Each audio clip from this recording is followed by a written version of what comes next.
Assalamualaikum warahmatullahi wabarakatuh. Banyak sekali pertanyaan jamaah, Ustadz kasih kami channel untuk kajian anak-anak muda. Di antara anak muda berasal dari Aceh, luar biasa. Channelnya Maulizul Akbar Nak. Tonton, subscribe, like, share, komen. Assalamualaikum warahmatullahi wabarakatuh.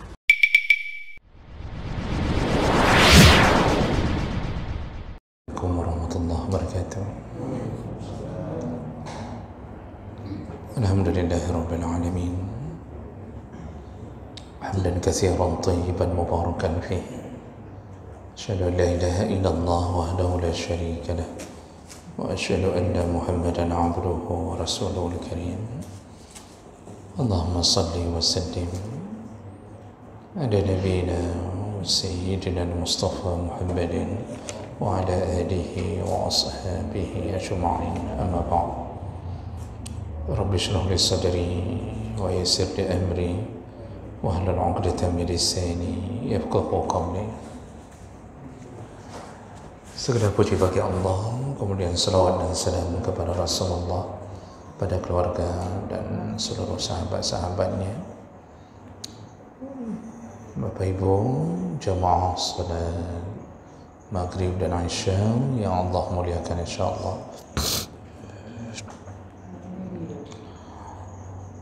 Kita sambung pelajaran kita. Di pertemuan yang lalu kita sudah mulai membahas tentang apa yang sebaiknya kita lakukan di awal Zulhijjah, dan insyaAllah lusa hari Rabu, kalau tidak ada pergeseran hilal, maka jatuh di 1 Zulhijjah, dan hendaknya kita yang tidak berhaji merutinkan, meningkatkan amal, karena Zulhijjah itu bulan yang menyamai Ramadan, kata Nabi SAW. Jadi kalau bisa jangan abaikan puasa sunnah Zulhijjah.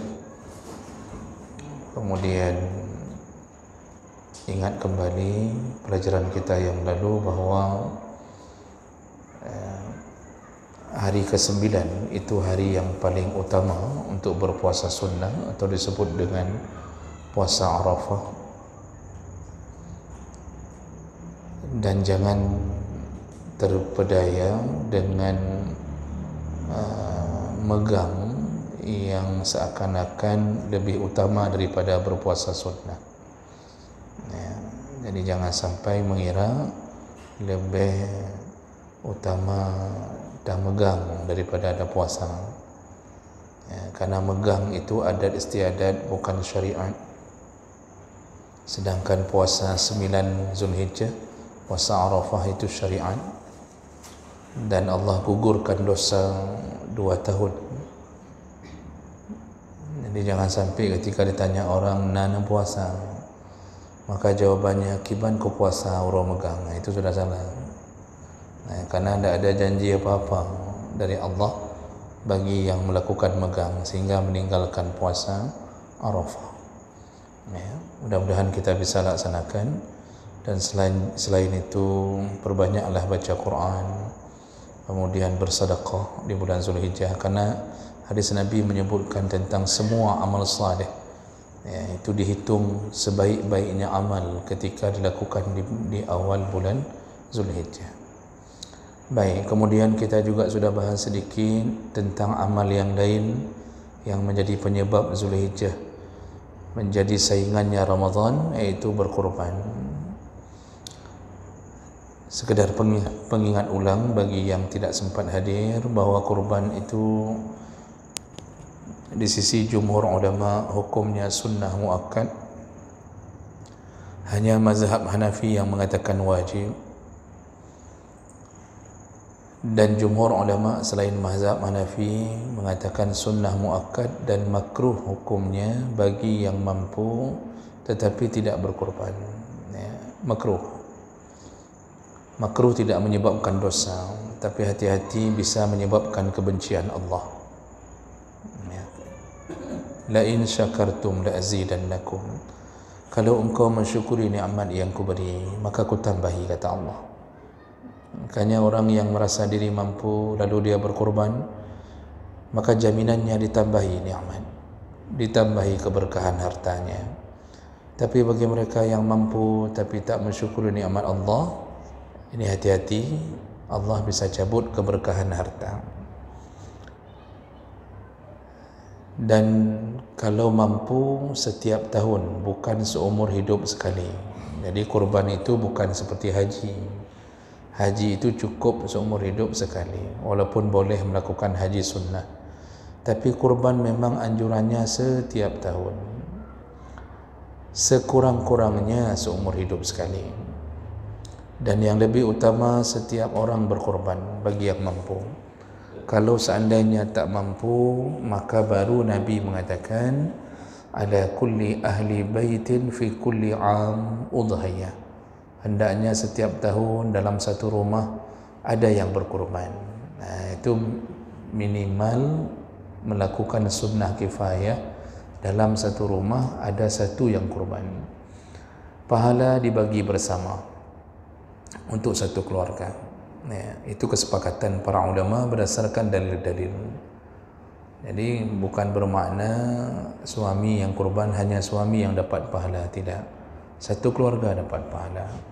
Ya, makanya ya, sebaiknya jangan sampai satu keluarga tidak ada kurban satu pun. Itu jangan sampai terjadi. Rugi betul orang-orang yang meninggalkan kurban dalam keadaan mampu. Baik, berikutnya kita lanjutkan. Berikutnya, kurban itu baru sah apabila dia memenuhi syarat. Apa saja syaratnya? Yang pertama, dilakukan di waktunya, jangan terlalu cepat dan jangan terlambat. Waktu untuk berkurban itu mulai dari setelah selesai salat Idul Adha dan diakhiri sebelum terbenam matahari di hari raya keempat atau hari tasyrik yang terakhir. Ya. Nah, jadi lakukan di antara waktu itu. Nah, 4 hari ini disebut dengan hari nahar, hari penyembelihan. Tidak ada yang lebih utama dan tidak ada yang lebih dicintai Allah. Orang-orang yang berada di 4 hari tersebut kecuali mereka yang berkorban. Jadi jangan salah pilih amal. Sedekah boleh, tapi jangan lupa korban. Karena kita beramal sesuai dengan keinginan Allah. Yang punya surga itu Allah. Ada orang tidak kurban, tapi sedekahnya melebihi harga kurban. Yang akhirnya cuma sudah salah memprioritaskan amal. Karena di 4 hari itu yang Allah tunggu memang kurban.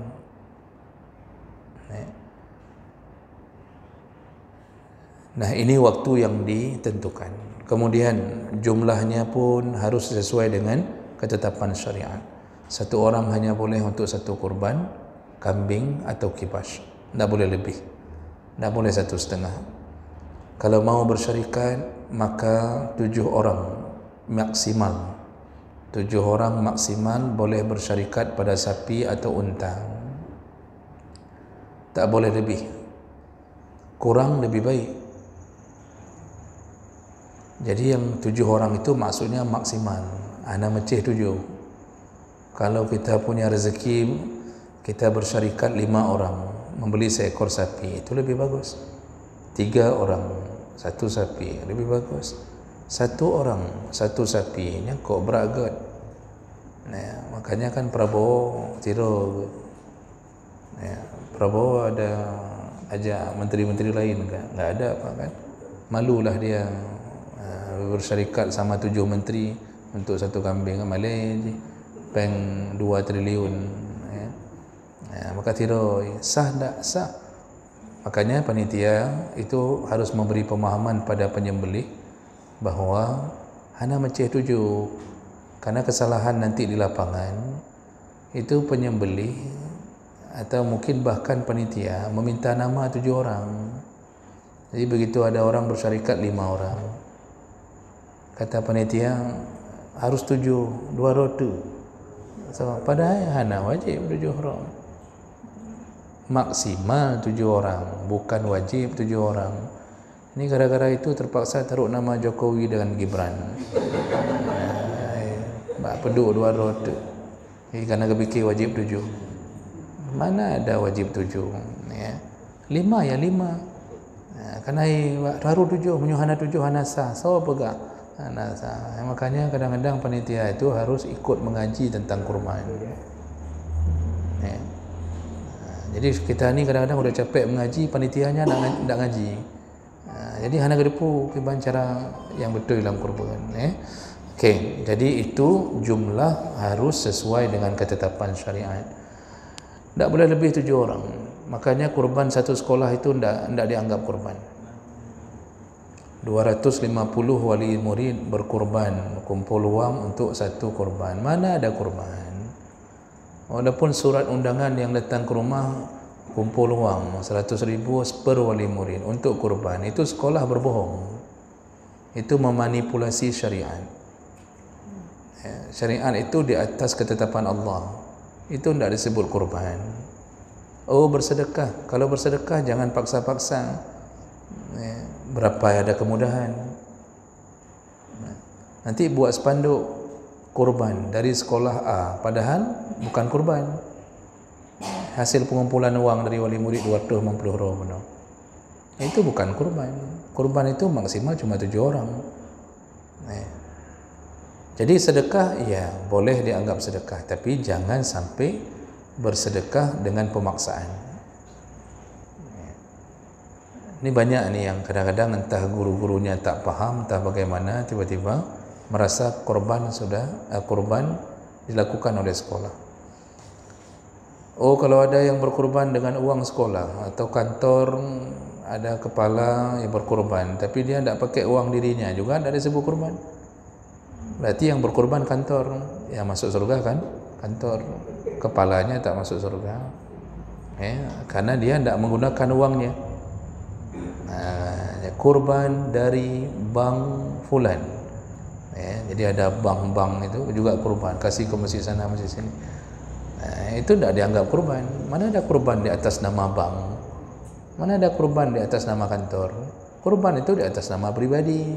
7 orang karyawan kumpul uang baru jadi kurban. Begitu. Hanya galak-galak berkenaan kurban yang tujuan sebenarnya hanya untuk promosi.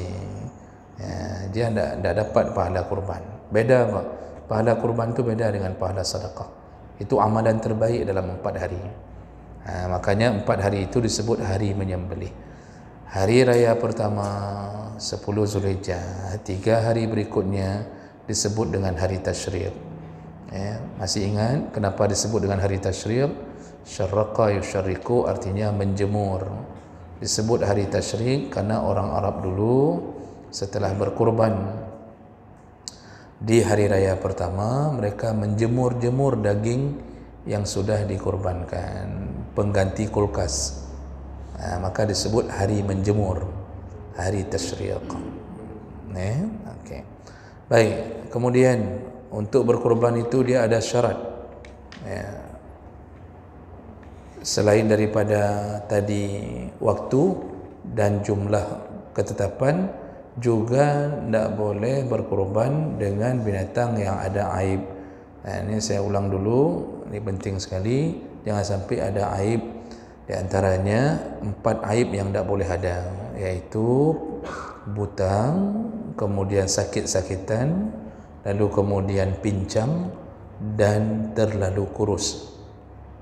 Itu jangan sampai membeli binatang kurban yang begitu. Walaupun dimurahkan, jangan beli karena tidak sah. Jangan cari yang buta, lalu sakit-sakitan, sakit berat maksudnya, kemudian pincang dan terlalu kurus. Jadi jangan terpana dengan begitu ditawarkan yang murah padahal ikut pijut tapi murah, tak belum, padahal hanasah. Kambing yang gemuk 2.700.000 misal, ditawarkan sama penjual, Pak ini ada yang sekitar 1.900.000 necok je keron, aman pijut dah kan. Itu tak sah, walaupun 1.900.000 tapi tak sah. Jadi paling bagus itu ya lebih utama yang gemuk, ya. Baik, berikutnya, permasalahan berikutnya iaitu tentang fisik binatang kurban, ya. Jadi binatang kurban ni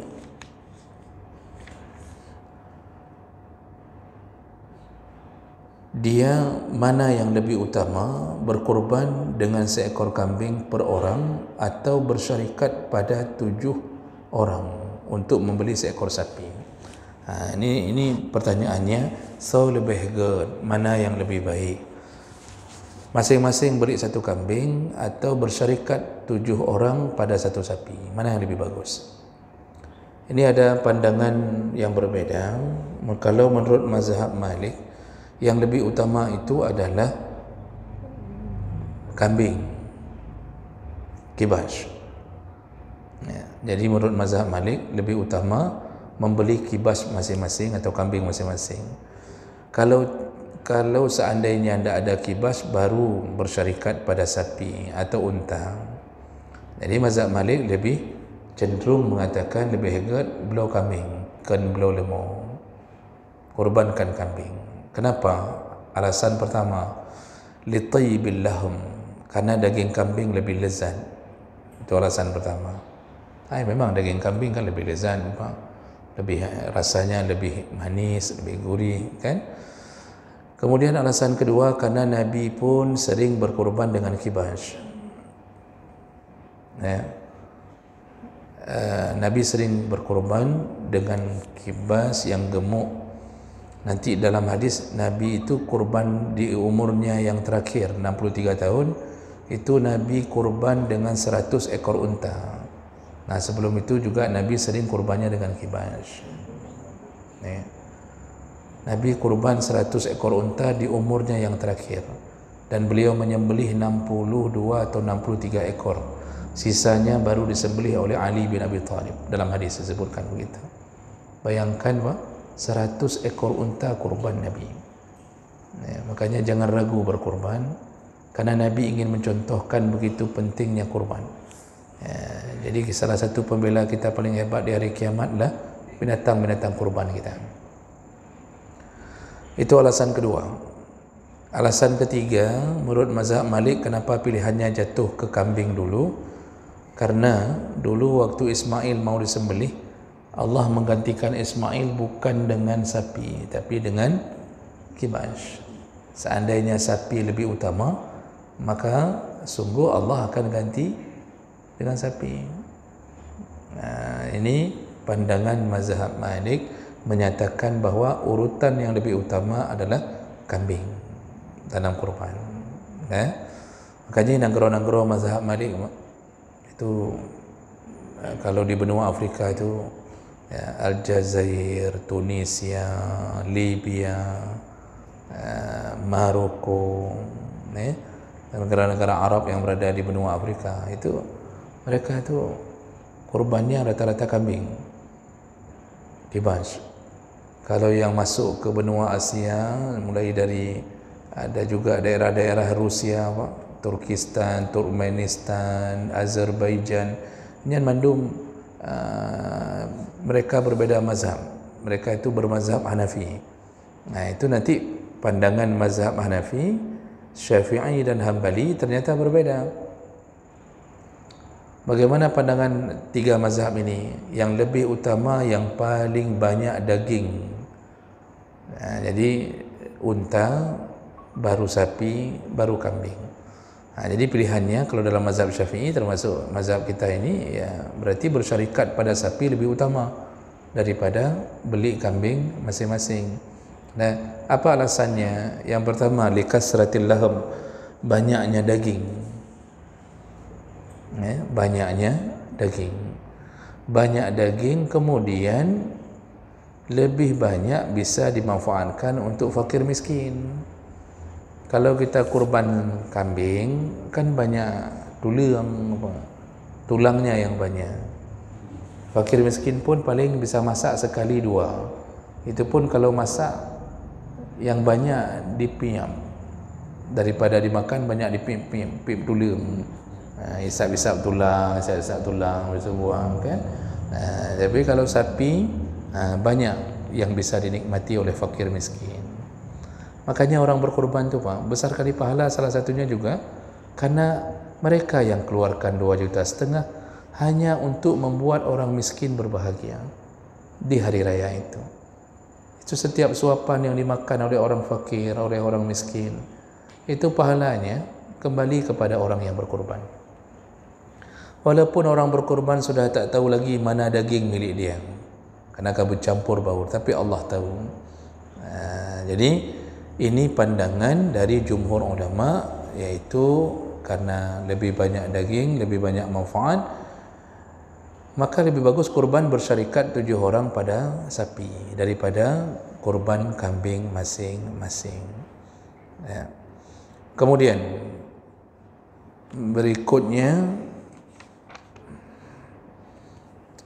mana lebih utama, berkorban dengan yang jantan dengan atau yang betina? Maka ini hanya bicara tentang mana lebih utama. Jadi tidak benar kalau ada orang yang mengatakan bahawa kalau korban dengan betina itu tidak bagus atau tidak sah. Itu tidak benar. Para ulama hanya mengatakan az-zakaru afdalu minal unsa. Berkorban dengan yang jantan lebih utama daripada korban dengan yang betina. Itu saja yang jadi permasalahan. Jadi tetap sah, ya, walaupun berkorban dengan yang betina. Kemudian masalah warna ini juga perlu kita kuatkan kembali Pak. Itu suruh pilih binatang kurban yang warnanya dimulai dari putih, ya, berdasarkan hadis Nabi itu kalau mencari binatang kurban, beliau berkorban dengan kabasyain amlahain, dengan gibas yang berwarna putih bersih. Jadi pilihan warna binatang itu cari dulu yang bayda, yang putih. Kemudian baru kalau tak ada, baru ambil yang safra, kuning. Kalau tak ada juga baru afra, abu-abu. Kalau tak ada juga baru hamra, merah kecoklat-coklatan. Kalau tak ada juga baru balqa. Balqa itu belang-belang. Jadi badannya hitam putih. Itu dah pilihan kelima tu. Kalau tak ada juga baru pilihan terakhir sauda, hitam. Artinya pilihan pertama jatuh pada binatang kurban yang putih, pilihan terakhir kalau betul-betul tidak ada baru kurban berwarna hitam. Jadi hindari yang warna hitam. Kenapa begitu? Di antaranya memang Nabi tidak pernah berkorban dengan yang warna hitam. Yang kedua, warna hitam sering dijelmakan oleh syaitan pada binatang. Kalau Bapak Ibu teringat dengan hadis orang-orang yang safnya tidak rapat dalam solat itu, kalau saf solat tidak rapat, ada renggang, maka renggang itu diisi oleh syaitan yang berbentuk anak kambing hitam. Begitu kata Nabi. Jadi Nabi menyebutkan spesifik, kalau ada saf yang renggang, maka saf itu dimasuki oleh syaitan tapi menjelma menjadi anak kambing hitam. Karena syaitan itu suka jelma menjadi binatang yang hitam, ular hitam, anjing hitam, kucing hitam. Makanya Bapak Ibu kalau sudah melihat ada ular masuk ke rumah hitam, itu jangan dibunuh dulu, disuruh usir, karena dia bisa jadi syaitan. Disuruh usir Pak. Karena dulu ada kejadian dalam hadis disebutkan, ada seseorang yang begitu melihat ular di atas kasurnya langsung dia bunuh. Tidak lama dia pun terbunuh di depan pintu rumahnya. Dilapor ke Nabi. Lalu Nabi mengatakan bahawa itu dia telah membunuh ular jelmaan syaitan. lalu syaitan, keluarga syaitan itu pun ikut membunuhnya. Itu kalau berhadapan dengan binatang yang warna hitam. Jadi Bapak Ibu yang Allah muliakan, hindari binatang kurban yang berwarna hitam. Kalau tak ada lain, barulah boleh pilih yang begitu. Baik, berikutnya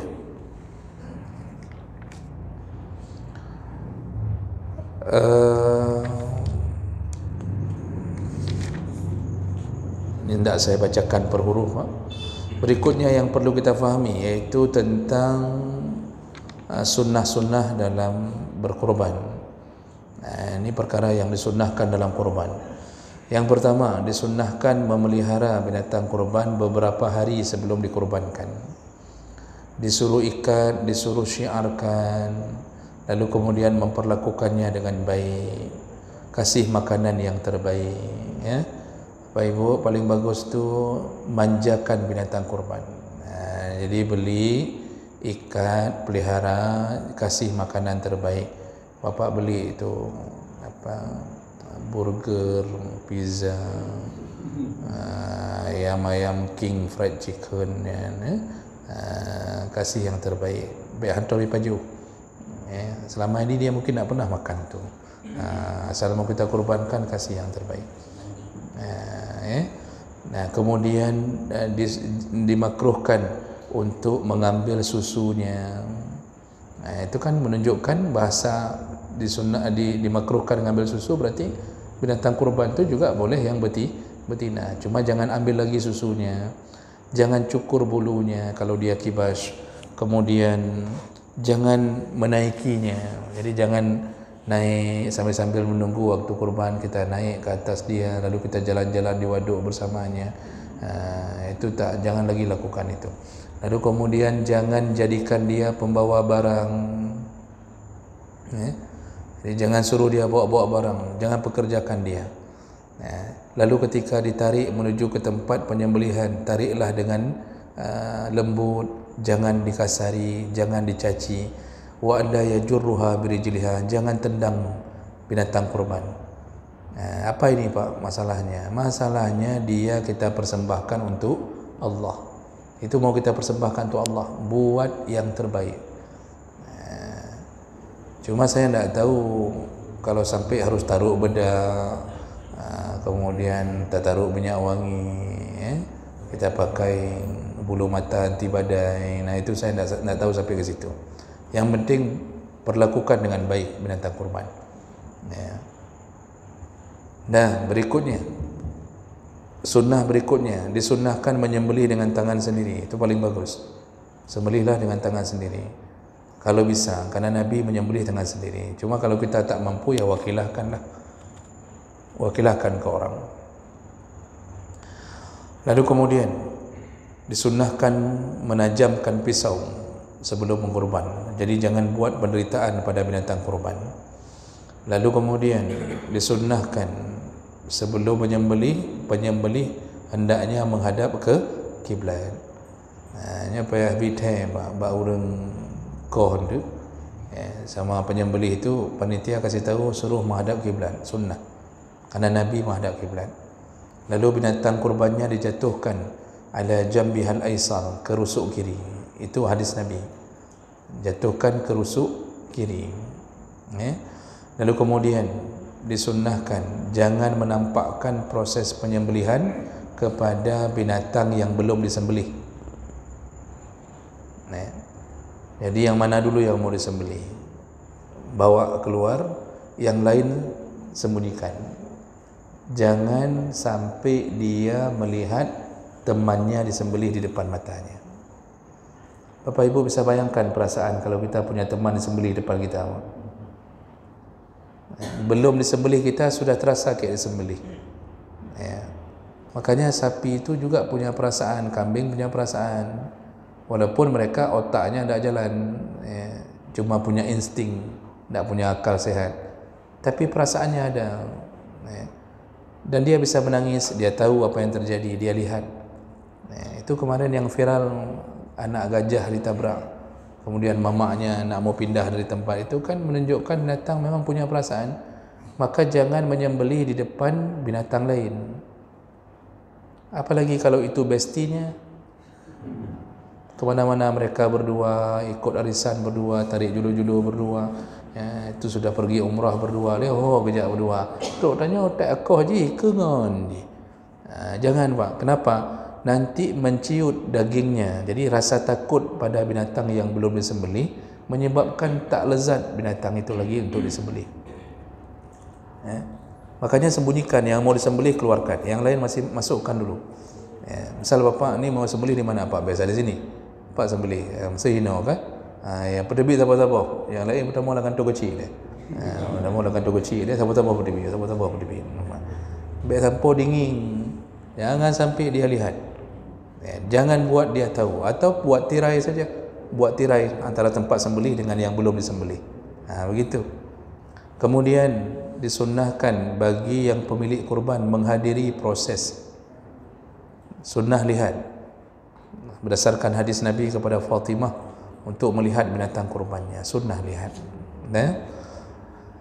Kemudian, tapi ini sunnah Pak. Kalau seperti pertanyaan minggu lalu, kalau kita misal kurban di sini tapi tidak sempat lihat, maka tak mengapa. Itu hanya sunnah.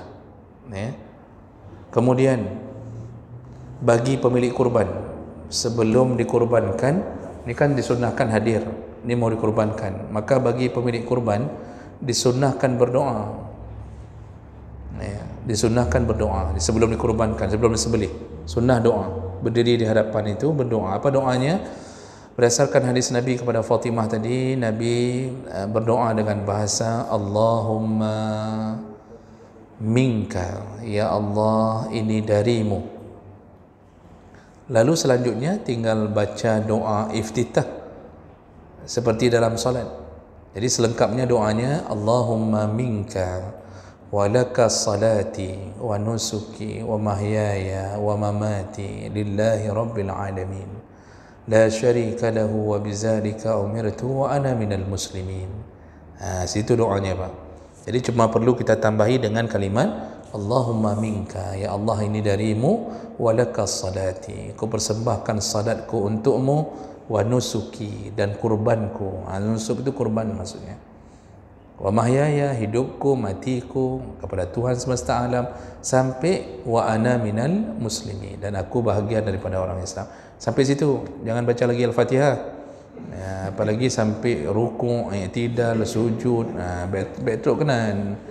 Cukup sampai situ saja bacanya. Dan itu doa untuk siapa? Pemilik kurban. Jadi ni mau disembelih ni, baca doa. Perlu angkat tangan? Tak perlu. Angkat tangan itu pun sunnah. Tak angkat pun kita baca Allahumma minka, sudah aman. Ana macam perlu menghadap kiblat? Tak perlu. Ini bergaduh dan minta kiblat sampai sudah disembelih gaduh, tanya mudah kena minta kiblat.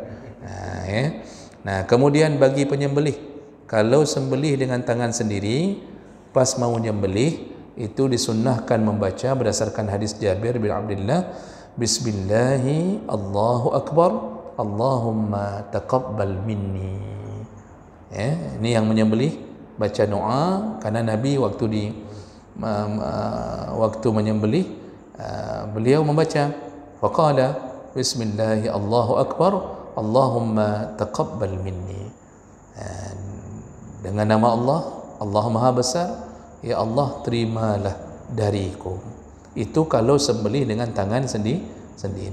Kalau disembelih oleh orang lain, kita wakilahkan ke orang lain, maka nanti bacanya si penyembelih itu membaca.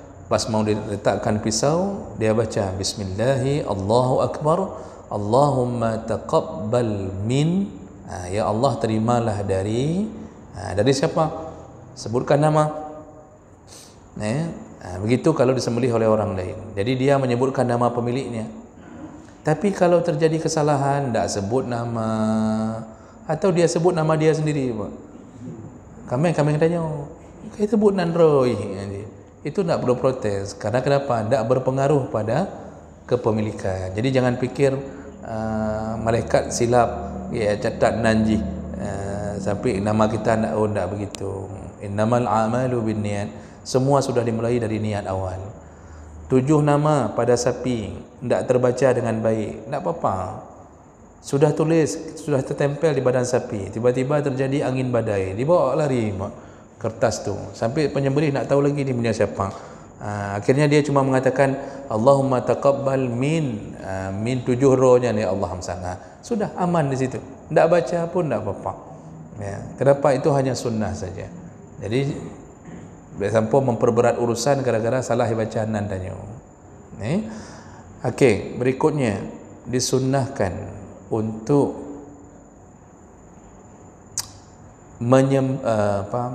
menunggu sampai dinginnya binatang kurban tersebut.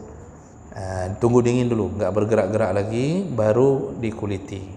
Jangan, kan dia baru awal bergerak tu dia masih otot-ototnya masih meregang, bergerak sana bergerak sini. Itu tunggu sampai yabrad, sampai dingin. Kemudian baru dikuliti, baru cincang. Dan sunnah yang jangan dilupakan, mulai dari 1 Zulhijjah pemilik kurban hendaknya menahan diri untuk tidak lagi mengganggu bulu dan kuku. Jadi mulai orang Rabu, Bapak kalau mau cukur rambut besok, kalau 1 Zulhijjah jatuh Rabu, yang mau cukur jenggot, mau cukur kumis, mau tarik bulu hidung, mau apa-apa setel rambut, itu besok terakhir ya, besok. Jangan lagi diganggu dari hari Rabu. Walaupun kalau kita potong pun tidak mengganggu kurban, cuma kita tidak dapat fadilah memanjangkan kuku dan bulu-bulu, karena bulu dan kuku itu akan menjadi saksi di hari kiamat. Begitu manfaat kenapa Nabi suruh panjangkan bulu dan kuku biarkan dia dari mulai 1 Zulhijjah. Siapa yang disuruh bertahan? Hanya pemilik kurban, tidak berlaku untuk keluarganya, hanya pemilik kurban. Jadi kalau isteri kurban, maka suami tidak berlaku, kecuali suami punya kurban juga. Isteri kurban, maka isteri saja yang tidak lagi mencukur kumisnya kalau punya kumis, kan? Begitu ya. Jadi itu sunnah-sunnah yang disebutkan berdasarkan dalil-dalil dari Nabi sallallahu alaihi wasallam.